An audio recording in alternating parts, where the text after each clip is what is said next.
Well, good morning, friends. Mark Holmes here, and fortunately, on this kickoff Thursday, I get to actually work from home, so I can actually watch all the Talking Head shows. I can keep up to date with everything that's going on.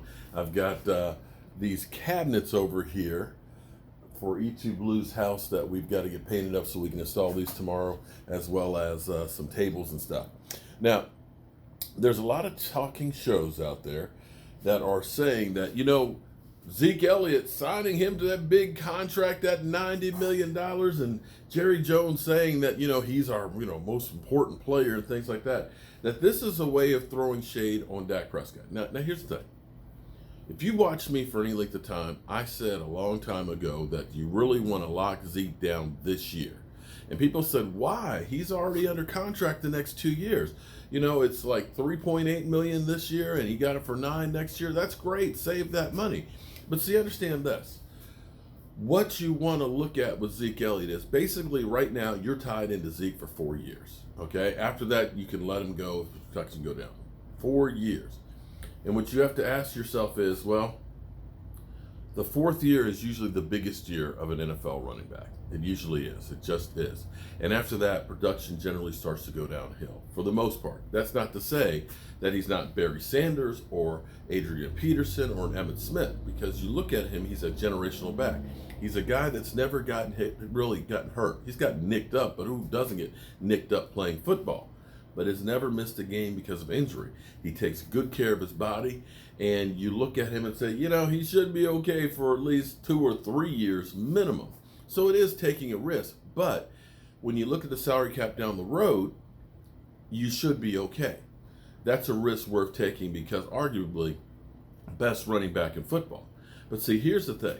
Everybody keeps saying that, they're not going to pay Dak. They're not going to be able to do this. Now, see, in my mind, what I had said originally is I thought Amari Cooper's deal would get done first, because Amari Cooper's cap hit is almost $14 million.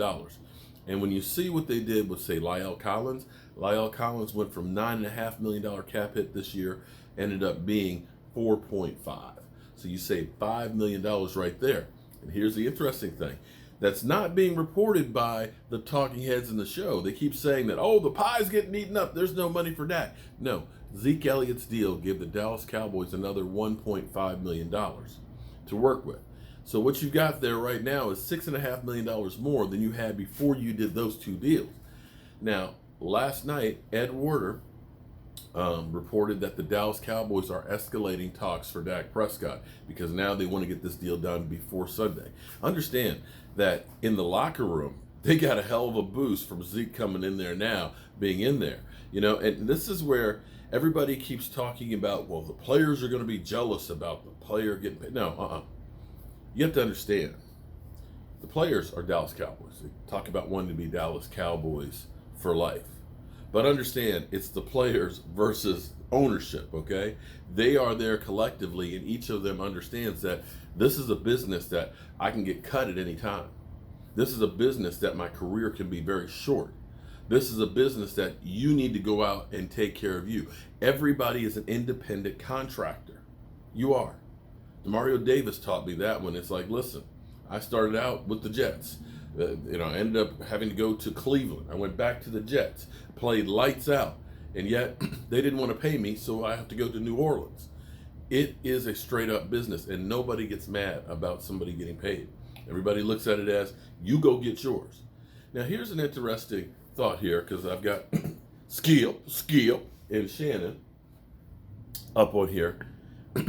And this is kind of an interesting way to look at Zeke Elliott's getting that contract like he did that I hadn't thought of. So shouts out to you, Skip Bayless. I've tried to explain this to you for weeks and days on end. Right. That when it comes to negotiating, there is no shrewder operator in the National Football League than Gerald Wayne Jones Jr., otherwise known as Old Jerry.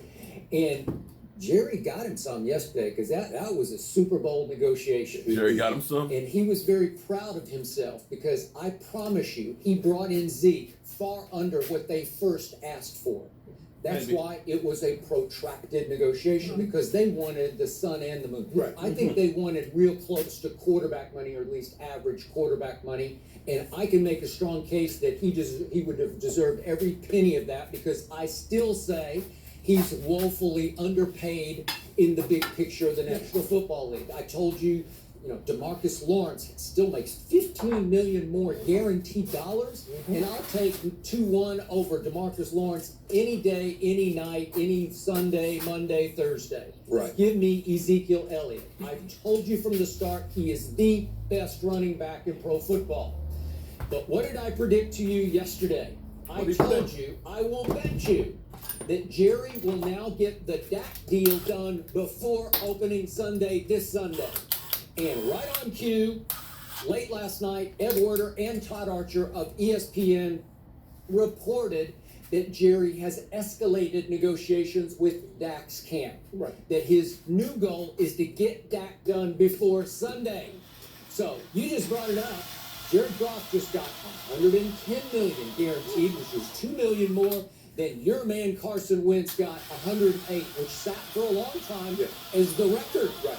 It was the most in the NFL. Now it's gone to 110.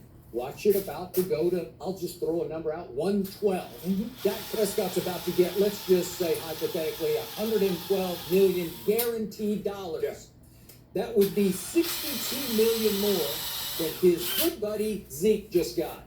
That's more than double Zeke. Jerry knows exactly what's coming down the pike. So to soften that blow, he threw out a bouquet very shrewdly to Zeke. One last bouquet, because he knows that there were frayed nerves and ragged psyches over this deal, because it got a little dicey in the end. Right. Even Zeke said, I went to bed on what was Tuesday night. What did he say? In a bad place. What did I tell you? I went to bed on Tuesday night in a bad place, because it started feeling wrong to me as it was feeling wrong to Zeke. So it got dicey. So Jerry wants and needs Zeke to be ecstatic. He needs him to be happy. Can you imagine the energy on that practice field yesterday when he set foot on the practice field? It was all right. You don't think it was pep in step, like nuclear pep in step? Oh. Woo-hoo-hoo. Man. He needs that to repeat itself in the next couple of days as the Dak bombshell drops. And again, he needs springboard momentum and new energy into what I think will be an NFC Super Bowl season for the Dallas Cowboys. Okay. So he's still playing the negotiation game by throwing out, arguably, he's been our best player.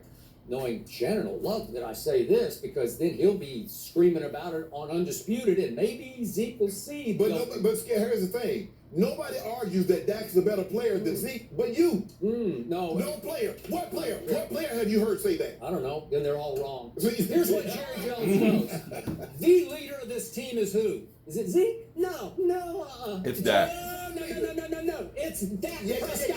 Yeah. Who is the clutch playmaker? Who makes all the clutch big plays, the fourth quarter plays for this team? It's the quarterback. Yeah, he got the ball. It's the quarterback. You got to be able to do it when you got it in your hands. A lot of them can't. My guy can. Skip, I just want to know one thing. When he dumps the screen pass down to Zeke Elliott, and he goes 80 yards. Okay, that doesn't happen a lot in the fourth quarter.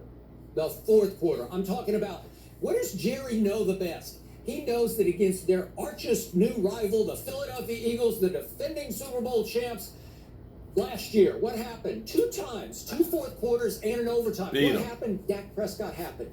Combined in the 2 fourth quarters and the overtime, he threw for 331 yards on 24 of 28 passes, 4 touchdowns and no interceptions. You want to talk about clutch playmaking? It was the quarterback.